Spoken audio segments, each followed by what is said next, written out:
लीजिए सुनिए मुंशी प्रेमचंद के लिखे कथा संग्रह मानसरोवर 7 की कहानी महातीर्थ मेरी यानी समीर गोस्वामी की आवाज में। मुंशी इंद्रमणि की आमदनी कम थी और खर्च ज्यादा। अपने बच्चे के लिए दाई का खर्च न उठा सकते थे, लेकिन एक तो बच्चे की सेवा शुश्रूषा की फिक्र और दूसरे अपने बराबर वालों से हेठे बनकर रहने का अपमान इस खर्च को सहने पर मजबूर करता था। बच्चा दाई को बहुत चाहता था, हरदम उसके गले का हार बना रहता था, इसलिए दाई और भी जरूरी मालूम होती थी।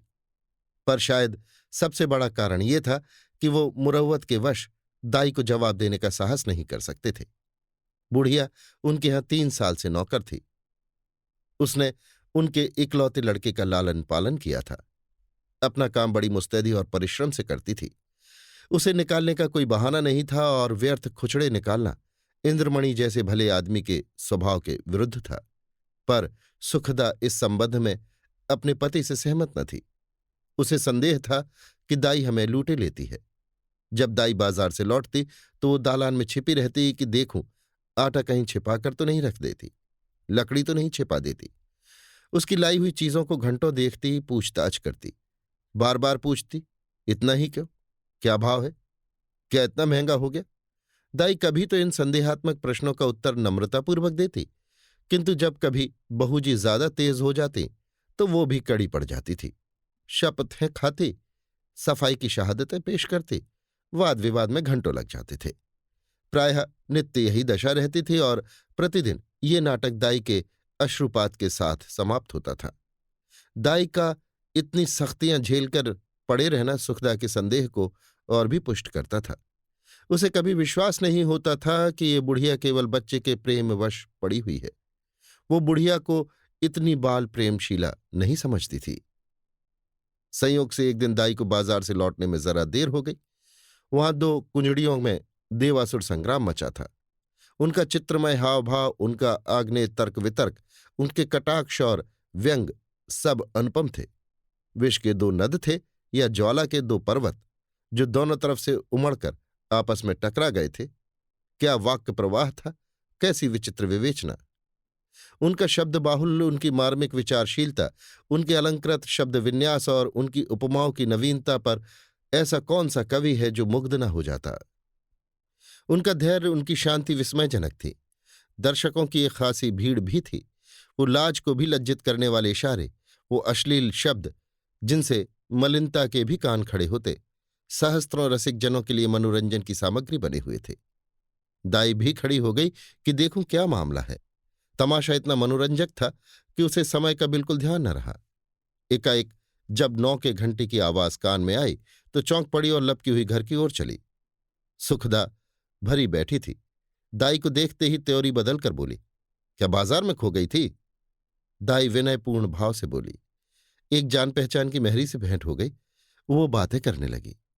सुखदा इस जवाब से और भी चढ़कर बोली, यहां दफ्तर जाने को देर हो रही है और तुम्हें सैर सपाटे की सूझती है। परंतु दाई ने इस समय दबने में ही कुशल समझी। बच्चे को गोद में लेने चली, पर सुखदा ने झिड़क कर कहा, रहने दो, तुम्हारे बिना ये व्याकुल नहीं हुआ जाता। दाई ने इस आज्ञा को मानना आवश्यक नहीं समझा। बहू जी का क्रोध ठंडा करने के लिए इससे उपयोगी और कोई उपाय न सूझा। उसने रुद्रमणि को इशारे से अपने पास बुलाया। वो दोनों हाथ फैलाए लड़खड़ाता हुआ उसकी ओर चला। दाई ने उसे गोद में उठा लिया और दरवाजे की तरफ चली। लेकिन सुखदा बाज की तरह झपटी और रुद्र को उसके गोद से छीन कर बोली, तुम्हारी ये धूर्तता बहुत दिनों से देख रही हूं। ये तमाशे किसी और को दिखाई हो, यहां जी भर गया। दाई रुद्र पर जान देती थी और समझती थी कि सुखदा इस बात को जानती है। उसकी समझ में सुखदा और उसके बीच ये ऐसा मजबूत संबंध था जिसे साधारण झटके तोड़ न सकते थे। यही कारण था कि सुखदा के कटु वचनों को सुनकर भी उसे ये विश्वास न होता था कि मुझे निकालने पर प्रस्तुत है। पर सुखदा ने ये बातें कुछ ऐसी कठोरता से कहीं और रुद्र को ऐसी निर्दयता से छीन लिया कि दाई से सह न हो सका। बोली, बहू जी, मुझसे कोई बड़ा अपराध तो नहीं हुआ। बहुत तो आध घंटे की देर हुई होगी। इस पर आप इतना बिगड़ रही हैं तो साफ क्यों नहीं कह देती कि दूसरा दरवाजा देखो। नारायण ने पैदा किया है तो खाने को भी देगा, मजदूरी का अकाल थोड़े ही है। सुखदा ने कहा, तो यहां तुम्हारी परवाह कौन करता है? तुम्हारी जैसी लौंडने गली गली ठोकरें खाती फिरती हैं। दाई ने जवाब दिया, हाँ नारायण आपको कुशल से रखें। लौंडने और दाइयां आपको बहुत मिलेंगी। मुझसे जो कुछ अपराध हुआ हो क्षमा कीजिएगा, मैं जाती हूं। सुखदा, जाकर मर्दाने में अपना हिसाब कर लो। दाई, मेरी तरफ से रुद्र बाबू को मिठाइयां मंगवा दीजिएगा। इतने में इंद्रमणि भी बाहर से आ गए। पूछा, क्या है? दाई ने कहा, कुछ नहीं, बहू जी ने जवाब दे दिया है, घर जाती हूं। इंद्रमणि गृहस्थी के जंजाल से इस तरह बचते थे जैसे कोई नंगे पैर वाला मनुष्य कांटों से बचे। उन्हें सारे दिन एक ही जगह खड़े रहना मंजूर था, पर कांटों में पैर रखने की हिम्मत न थी। खिन्न होकर बोले, बात क्या हुई? सुखदा ने कहा, कुछ नहीं, अपनी इच्छा। जी नहीं चाहता नहीं रखते। किसी के हाथों बिक तो नहीं गए? इंद्रमणि ने झुंझलाकर कहा, तुम्हें बैठे बैठे एक ना एक खुचड़ सूझती रहती है। सुखदा ने तिनक कर कहा, हाँ मुझे तो इसका रोग है, क्या करूं, स्वभाव ही ऐसा है। तुम्हें ये बहुत प्यारी हो तो ले जाकर गले में बांध लो, मेरे यहां जरूरत नहीं। दाई घर से निकली तो आंखें डबडबाई हुई थी। हृदय रुद्रमणि के लिए तड़प रहा था। जी चाहता था कि एक बार बालक को लेकर प्यार कर लूं, पर यह अभिलाषा लिए हुए ही उसे घर से बाहर निकलना पड़ा।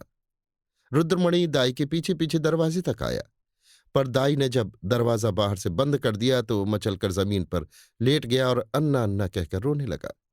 सुखदा ने चुमकारा, प्यार किया, गोद में लेने की कोशिश की, मिठाई देने का लालच दिया, मेला दिखाने का वादा किया। इससे जब काम न चला तो बंदर, सिपाही, लूलू और हौवा की धमकी दी। पर रुद्र ने वो रौद्र भाव धारण किया कि किसी तरह चुप न हुआ। यहां तक कि सुखदा को क्रोध आ गया। बच्चे को वहीं छोड़ दिया और आकर घर के धंधे में लग गई। रोते रोते रुद्र का मुंह और गाल लाल हो गए, आंखें सूज गईं। निदान वो वहीं जमीन पर सिसकते सिसकते सो गया। सुखदा ने समझा कि बच्चा थोड़ी देर में रो धोकर चुप हो जाएगा। रुद्र ने जागते ही अन्ना की रट लगाई। 3 बजे इंद्रमणि दफ्तर से आए और बच्चे की ये दशा देखी तो स्त्री की तरफ कुपित नेत्रों से देखकर उसे गोद में उठा लिया और बहलाने लगे। जब अंत में रुद्र को ये विश्वास हो गया कि दाई मिठाई लेने गई है तो उसे संतोष हुआ, परंतु शाम होते ही उसने फिर चीखना शुरू किया, अन्ना मिठाई ला। इस तरह 2-3 दिन बीत गए। रुद्र को अन्ना की रट लगाने और रोने के सिवा और कोई काम न था।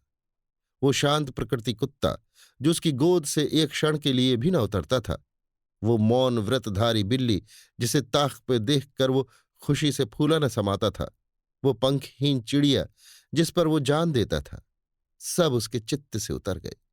वो उसकी तरफ आंख उठाकर भी न देखता। अन्ना जैसी जीती जागती प्यार करने वाली, गोद में लेकर घुमाने वाली, थपक थपक कर सुलाने वाली, गा गा कर खुश करने वाली चीज का स्थान उन निर्जीव चीजों से पूरा न हो सकता था। वो अक्सर सोते सोते चौंक पड़ता और अन्ना अन्ना पुकार कर हाथों से इशारा करता, मानो उसे बुला रहा है। अन्ना की खाली कोठरी में घंटों बैठा रहता। उसे आशा होती कि अन्ना यहां आती होगी। इस कोठरी का दरवाजा खुलते सुनता तो अन्ना अन्ना कहकर दौड़ता, समझता कि अन्ना आ गई। उसका भरा हुआ शरीर घुल गया, गुलाब जैसा चेहरा सूख गया। माँ और बाप उसकी मोहनी हंसी के लिए तरस कर रह जाते थे। यदि बहुत गुदगुदाने या छेड़ने से हंसता भी तो ऐसा जान पड़ता कि दिल से नहीं हंसता, केवल दिल रख लेने के लिए हंस रहा है। उसे अब दूध से प्रेम नहीं था, न मिश्री से, न मेवे से, न मीठे बिस्कुट से, न ताजी इमरती से। उनमें मजा तब तक था जब अन्ना अपने हाथों से खिलाती थी। अब उनमें मजा नहीं था। 2 साल का लहलहाता हुआ सुंदर पौधा मुरझा गया। वो बालक जिसे गोद में उठाते ही नरमी, गर्मी और भारीपन का अनुभव होता था, अब सूख कर कांटा हो गया। सुखदा अपने बच्चे की ये दशा देखकर भीतर ही भीतर कुढ़ती और अपनी मूर्खता पर पछता थी। इंद्रमणि जो शांति प्रिय आदमी थे, अब बालक को गोद से अलग न करते थे। उसे रोज साथ हवा खिलाने ले जाते थे, नित्य नए खिलौने लाते थे, पर मुरझाया हुआ पौधा किसी तरह भी न पनपता था। दाई उसके लिए संसार की सूर्य थी। उस स्वाभाविक गर्मी और प्रकाश से वंचित रहकर हरियाली को बाहर कैसे दिखाता। दाई के बिना उसे अब चारों ओर अंधेरा और सन्नाटा दिखाई देता था। दूसरी अन्ना तीसरे ही दिन रख ली गई थी, पर रुद्र उसकी सूरत देखते ही मुंह छिपा लेता था। मानो वो कोई डायन या चुड़ैल हो। प्रत्यक्ष रूप में दाई को न देखकर रुद्र अब उसकी कल्पना में मग्न रहता। वहां उसकी अन्ना चलती फिरती दिखाई देती थी। उसकी वही गोद थी, वही स्नेह, वही प्यारी प्यारी बातें, वही प्यारे गाने, वही मजेदार मिठाइयां, वही सुहावना संसार, वही आनंदमय जीवन। अकेले बैठकर कल्पित अन्ना से बातें करता। अन्ना, कुत्ता भूखे। अन्ना, गाय दूध देती। अन्ना, उजला उजला घोड़ा दौड़े। सवेरा होते ही लोटा लेकर दाई की कोठरी में जाता और कहता, अन्ना पानी। दूध का गिलास लेकर उसकी कोठरी में रखाता और कहता, अन्ना दूध पिला। अपनी चारपाई पर तकिया रखकर चादर से ढांक देता और कहता, अन्ना सोती है। सुखदा जब खाने बैठती तो कटोरे उठा उठाकर अन्ना की कोठरी में ले जाता और कहता, अन्ना खाना खाएगी। अन्ना अब उसके लिए एक स्वर्ग की वस्तु थी, जिसके लौटने की अब उसे बिल्कुल आशा न थी। रुद्र के स्वभाव में धीरे धीरे बालकों की चपलता और सजीवता की जगह एक निराशाजनक धैर्य, एक आनंद विहीन शिथिलता दिखाई देने लगी। इस तरह 3 हफ्ते गुजर गए। बरसात का मौसम था। कभी बेचैन करने वाली गर्मी, कभी हवा की ठंडी झोंके। बुखार और जुकाम का जोर था। रुद्र की दुर्बलता इस ऋतु परिवर्तन को बर्दाश्त न कर सकी। सुखदा उसे फलालेन का कुर्ता पहनाए रखती थी। उसे पानी के पास नहीं जाने देती। नंगे पैर एक कदम भी नहीं चलने देती। पर सर्दी लग ही गई। रुद्र को खांसी और बुखार आने लगा। प्रभात का समय था। रुद्र चारपाई पर आंख बंद किए पड़ा था। डॉक्टरों का इलाज निष्फल हुआ।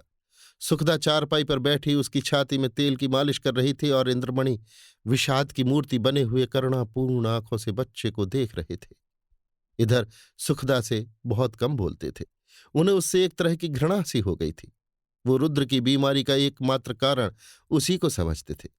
वो उनकी दृष्टि में बहुत नीच स्वभाव की स्त्री थी।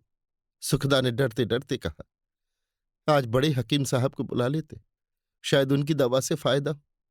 इंद्रमणि ने काली घटाओं की ओर देखकर रुखाई से जवाब दिया, बड़े हकीम नहीं, यदि धनवंतरी भी आवे तो उसे कोई फायदा न होगा।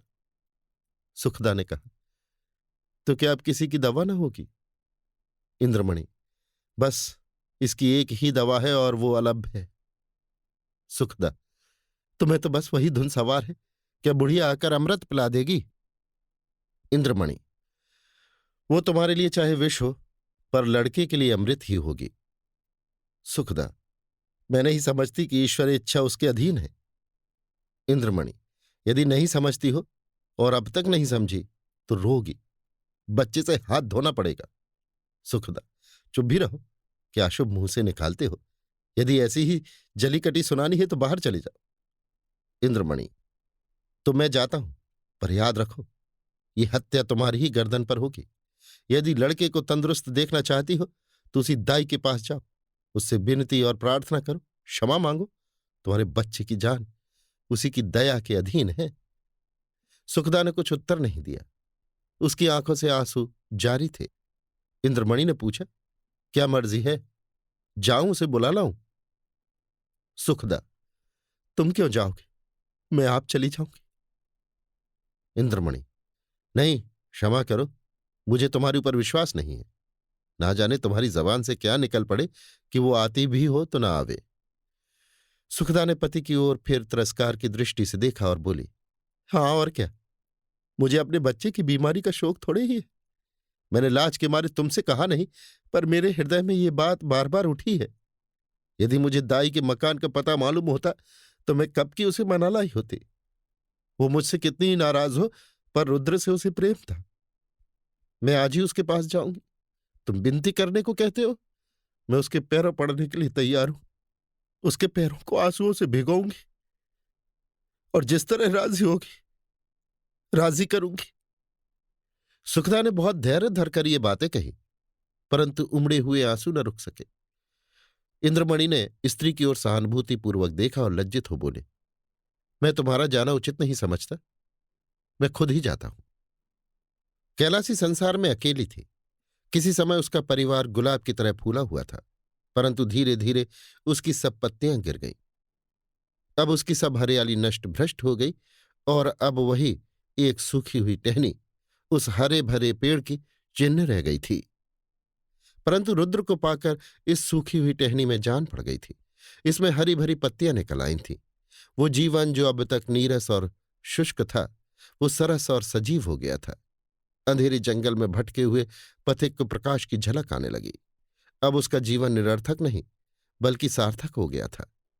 कैलासी रुद्र की भोली भोली बातों पर निछावर हो गई, पर वो अपना स्नेह सुखदा से छिपाती थी, इसलिए कि मां के हृदय में द्वेष न हो।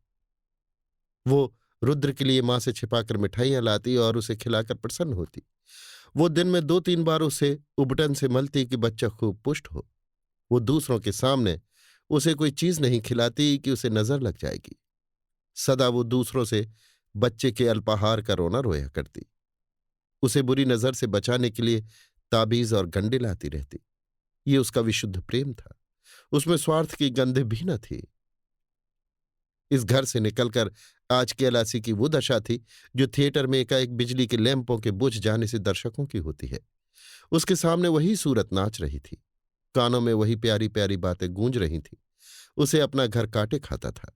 उस काल कोठरी में दम घुटा जाता था। रात ज्यों-त्यों कर काटी। सुबह को घर में वो झाड़ू लगा रही थी। बाहर ताजे हलवे की आवाज सुनकर बड़ी फुर्ती से घर के बाहर निकल आई। तब तक याद आ गया, आज हलवा कौन खाएगा, आज गोद में बैठकर कौन चहकेगा। वो मधुर गान सुनने के लिए जो हलवा खाते समय रुद्र की आंखों से, होठों से और शरीर के एक एक अंग से बरसता। कैलासी का हृदय तड़प गया। वो व्याकुल होकर घर से बाहर निकली कि चलूं रुद्र को देख आऊं, पर आधे रास्ते से लौट आई। रुद्र कैलासी के ध्यान से एक क्षण के लिए भी नहीं उतरता था। वो सोते सोते चौंक पड़ती। जान पड़ता रुद्र डंडे का घोड़ा दबाए चला आता है। पड़ोसियों के पास जाती तो रुद्र ही की चर्चा करती। रुद्र उसके दिल और जान में बसा हुआ था। सुखदा के कठोरतापूर्ण कुव्यवहार का उसके हृदय में ध्यान नहीं था। वो रोज इरादा करती थी कि आज रुद्र को देखने चलूंगी। उसके लिए बाजार से मिठाइयां और खिलौने लाती। घर से चलती पर रास्ते से लौट आती। कभी 2-4 कदम से आगे नहीं बढ़ा जाता। कौन मुंह लेकर जाऊं? जो प्रेम को धूर्तता समझता हो उसे कौन सा मुंह दिखाऊं? कभी सोचती, यदि रुद्र मुझे न पहचाने तो? बच्चों के प्रेम का ठिकाना ही क्या? नई दाई से हिल मिल गया होगा।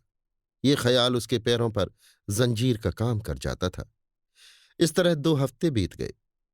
कैलासी का जी उचटा रहता, जैसे उसे कोई लंबी यात्रा करनी हो। घर की चीजें जहां की तहां पड़ी रहती। न खाने की सुध थी न कपड़े की। रात दिन रुद्र ही के ध्यान में डूबी रहती थी। संयोग से इन्हीं दिनों बद्रीनाथ की यात्रा का समय आ गया। मोहल्ले के कुछ लोग यात्रा की तैयारियां करने लगे। कैलासी की दशा इस समय उस पालतू चिड़िया की सी थी जो पिंजड़े से निकलकर फिर किसी कोने की खोज में हो। उसे विस्मृति का ये अच्छा अवसर मिल गया। यात्रा के लिए तैयार हो गई। आसमान पर काली घटाएं छाई हुई थीं और हल्की हल्की फुहारें पड़ रही थीं। दिल्ली स्टेशन पर यात्रियों की भीड़ थी। कुछ गाड़ियों पर बैठे थे, कुछ अपने घरवालों से विदा हो रहे थे। चारों तरफ एक हलचल सी मची थी। संसार की माया आज भी उन्हें जकड़े हुए थी। कोई स्त्री को सावधान कर रहा था कि धान कट जावे तो तालाब वाले खेत में मटर बो देना और बाग के पास गेहूं। कोई अपने जवान लड़के को समझा रहा था, असामियों पर बकाया लगान की नालिश में देर न करना और 2 रुपया सैकड़ा सूद जरूर काट लेना। एक बूढ़े व्यापारी महाशय अपने मुनीम से कह रहे थे कि माल आने में देर हो तो खुद चले जाइएगा और चलतू माल लीजिएगा, नहीं तो रुपया फंस जाएगा। पर कोई कोई ऐसे श्रद्धालु मनुष्य भी थे जो धर्ममग्न दिखाई देते थे। वे या तो चुपचाप आसमान की ओर निहार रहे थे या माला फेरने में तल्लीन थे। कैलासी भी एक गाड़ी में बैठी सोच रही थी। इन भले आदमियों को अब भी संसार की चिंता नहीं छोड़ती। वही बनिज व्यापार, लेन देन की चर्चा। रुद्र इस समय यहां होता तो बहुत रोता। मेरी गोद से कभी न उतरता। लौटकर उसे अवश्य देखने जाऊंगी। या ईश्वर किसी तरह गाड़ी चले। गर्मी के मारे जीव व्याकुल हो रहा है। इतनी घटा उमड़ी हुई है किंतु बरसने का नाम नहीं लेती। मालूम नहीं ये रेल वाले क्यों देर कर रहे हैं। झूठ मूठ इधर उधर दौड़ते फिरते हैं। ये नहीं कि झटपट गाड़ी खोल दें, यात्रियों की जान में जान आए। एकाएक उसने इंद्रमणि को बाइसिकल लिए प्लेटफॉर्म पर आते देखा। उसका चेहरा उतरा हुआ और कपड़े पसीने से तर थे। वो गाड़ियों में झांकने लगे। कैलासी केवल ये जताने के लिए कि मैं भी यात्रा करने जा रही हूं, गाड़ी से बाहर निकल आई और इंद्रमणि उसे देखते ही लपक कर करीब आ गए और बोले, क्यों कैलासी, तुम भी यात्रा को चली? कैलासी ने सगर्व दीनता से उत्तर दिया, हाँ, यहां क्या करूं? जिंदगी का कोई ठिकाना नहीं, मालूम नहीं कब आंखें बंद हो जाए। परमात्मा के हम मुंह दिखाने का भी तो कोई उपाय होना चाहिए। रुद्र बाबू अच्छी तरह है? इंद्रमणि, अब तो जा ही रही हो, रुद्र का हाल पूछकर क्या करोगी? उसे आशीर्वाद देती रहना। कैलासी की छाती धड़कने लगी, घबरा कर बोली, उनका जी अच्छा नहीं है क्या? इंद्रमणि, वो तो उसी दिन से बीमार है जिस दिन तुम वहां से निकली। 2 हफ्ते तक उसने अन्ना अन्ना की रट लगाई, अब 1 हफ्ते से खांसी और बुखार में पड़ा है। सारी दवाइयां करके हार गया, कुछ फायदा न हुआ। मैंने सोचा था कि चलकर तुम्हारी अनुनय विनय करके लेवा लाऊंगा, क्या आ जाने तुम्हें देखकर उसकी तबीयत संभल जाए। पर तुम्हारे घर आया तो मालूम हुआ कि तुम यात्रा करने जा रही हो। अब किस मुंह से चलने को कहूं? तुम्हारे साथ सलूकी ही कौन सा अच्छा किया था जो इतना साहस करूं? फिर पुण्य कार्य में विघ्न डालने का भी डर है। जाओ, उसका ईश्वर मालिक है। आयु शेष है तो बच ही जाएगा, अन्यथा ईश्वरी गति में किसी का क्या वश। कैलासी की आंखों के सामने अंधेरा छा गया। सामने की चीजें तैरती हुई मालूम होने लगी। हृदय भावी अशुभ की आशंका से दहल गया। हृदय से निकल पड़ा, या ईश्वर, मेरे रुद्र का बाल बांका ना हो। प्रेम से गला भर आया। विचार किया, मैं कैसी कठोर हृदया हूं। प्यारा बच्चा रो रो कर हलकान हो गया और उसे मैं देखने तक नहीं गई। सुखदा का स्वभाव अच्छा नहीं, ना सही, किंतु रुद्र ने मेरा क्या बिगाड़ा था कि मैंने मां का बदला बेटे से लिया? ईश्वर, मेरा अपराध क्षमा करो। प्यारा रुद्र मेरे लिए हुड़क रहा है। इस ख्याल से कैलासी का कलेजा महसूस उठा और आंखों से आंसू बह निकले। मुझे क्या मालूम था कि उसे मुझसे इतना प्रेम है। नहीं मालूम बच्चे की क्या दशा है। भयातुर हो बोली, दूध तो पीते हैं ना? इंद्रमणि, तुम दूध पीने को कहती हो? उसने 2 दिन से आंखें तक नहीं खोली। कैलासी, यहां मेरे परमात्मा, अरे कुली, कुली, बिठाकर मेरा सामान गाड़ी से उतार दे। अब मुझे तीरथ जाना नहीं सूझता। हाँ बेटा, जल्दी कर। बाबूजी देखो, कोई इक्का हो तो ठीक कर लो। इक्का रवाना हुआ। सामने सड़क पर बग्घियां खड़ी थी। घोड़ा धीरे धीरे चल रहा था। कैलासी बार बार झुंझलाती और इक्कावान से कहती थी, बेटा जल्दी कर, मैं तुझे कुछ ज्यादा दे दूंगी। रास्ते में मुसाफिरों की भीड़ देखकर उसे क्रोध आता था। उसका जी चाहता था कि घोड़े के पर लग जाते, लेकिन इंद्रमणि का मकान करीब आ गया तो कैलासी का हृदय उछलने लगा। बार बार हृदय से रुद्र के लिए शुभ आशीर्वाद निकलने लगा। ईश्वर करे सब कुशल मंगल हो। इक्का इंद्रमणि की गली की ओर मुड़ा। अकस्मात कैलासी के कान में रोने की ध्वनि पड़ी। कलेजा मुंह को आ गया, सिर में चक्कर आ गया। मालूम हुआ नदी में डूब जाती हूं। जी चाहा कि इक्के पर से कूद पड़ूं, पर थोड़ी ही देर में मालूम हुआ कि कोई स्त्री मैके से विदा हो रही है। संतोष हुआ। अंत में इंद्रमणि का मकान आ पहुंचा। कैलासी ने डरते डरते दरवाजे की तरफ ताका, जैसे कोई घर से भागा हुआ अनाथ लड़का शाम को भूखा प्यासा घर आए। दरवाजे की ओर सटकी हुई आंखों से देखे कि कोई बैठा तो नहीं है। दरवाजे पर सन्नाटा छाया हुआ था। महाराज बैठा सुरती मल रहा था। कैलासी को जरा ढांढस हुआ। घर में बैठी तो नई दाई पुलटिस पका रही थी। हृदय में बल का संचार हुआ। सुखदा के कमरे में गई तो उसका हृदय गर्मी के मध्याह्न काल के सादृश्य कांप रहा था। सुखदा रुद्र को गोद में लिए दरवाजे की ओर एकटक ताक रही थी। शोक और करुणा की मूर्ति बनी थी। कैलासी ने सुखदा से कुछ नहीं पूछा। रुद्र को उसकी गोद से ले लिया और उसकी तरफ सजल नयनों से देखकर बोली, बेटा रुद्र, आंखें खोलो। रुद्र ने आंखें खोली। क्षण भर दाई को चुपचाप देखता रहा, तब एकाएक दाई के गले से लिपट कर बोला, अन्ना आई, अन्ना आई। रुद्र का पीला मुरझाया हुआ चेहरा खिल उठा, जैसे बुझते हुए दीपक में तेल पड़ जाए। ऐसा मालूम हुआ मानो वो कुछ बढ़ गया है। 1 हफ्ता बीत गया। प्रातःकाल का समय था। रुद्र आंगन में खेल रहा था। इंद्रमणि ने बाहर से आकर उसे गोद में उठा लिया और प्यार से बोले, तुम्हारी अन्ना को मारकर भगा दें? रुद्र ने मुंह बनाकर कहा। नहीं, रोएगी। कैलासी बोली। क्यों बेटा, तुमने तो मुझे बद्रीनाथ नहीं जाने दिया। मेरी यात्रा का पुण्य फल कौन देगा? इंद्रमणि ने मुस्कुराकर कहा। तुम्हें उससे कहीं अधिक पुण्य हो गया। यह तीर्थ महातीर्थ है। अभी आप सुन रहे थे मुंशी प्रेमचंद के लिखे कथा संग्रह मानसरोवर 7 की कहानी महातीर्थ, मेरी यानी समीर गोस्वामी की आवाज में।